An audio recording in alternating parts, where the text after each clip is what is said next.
కాపుల డిమాండ్లను పరిష్కరించడానికి సీఎం చంద్రబాబు చిత్తశుద్ధితో ఉన్నారని మాజీ మంత్రి గాలి ముద్దుకృష్ణనాయుడు అన్నారు.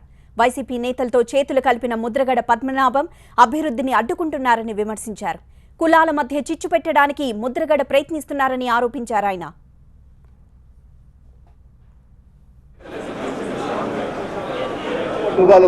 ఉన్నాడు తప్ప కాపులకు న్యాయం చేయాలని చెప్పిన ఉద్దేశం ఆయనకి ఏమాత్రం కూడా ఉన్నట్టుగా లేదు.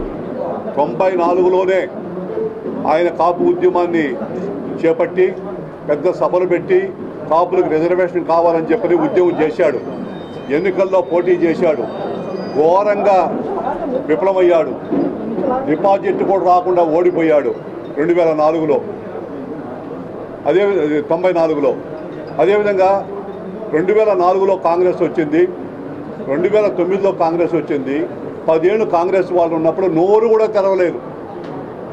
ఇప్పుడు తెలుగుదేశం వచ్చిన తర్వాత 2016లో 12 ఏళ్ళ తర్వాత ఆయన కాపు ఉద్యమాన్ని గుర్తు చేసుకుంటున్నాడు. వైఎస్ఆర్ పార్టీ వాళ్ళ యొక్క అజెండా ప్రకారం వాళ్ళు రెచ్చగొడితే, వాళ్ళు ఫైనాన్స్ చేస్తే, వాళ్ళ రౌడీలు పంపిస్తే వాళ్ళని పెట్టుకొని ఈ ఉద్యమాన్ని నడుపుతున్నారు తప్ప ఇంకోటి కాదు. వైఎస్ఆర్ పార్టీకి అనుకూలంగా ఆయన ప్రయత్నం చేస్తాడు, కానీ కాపులకు అనుకూలంగా మాత్రం ఏమాత్రం కూడా పనిచేయడం లేదు.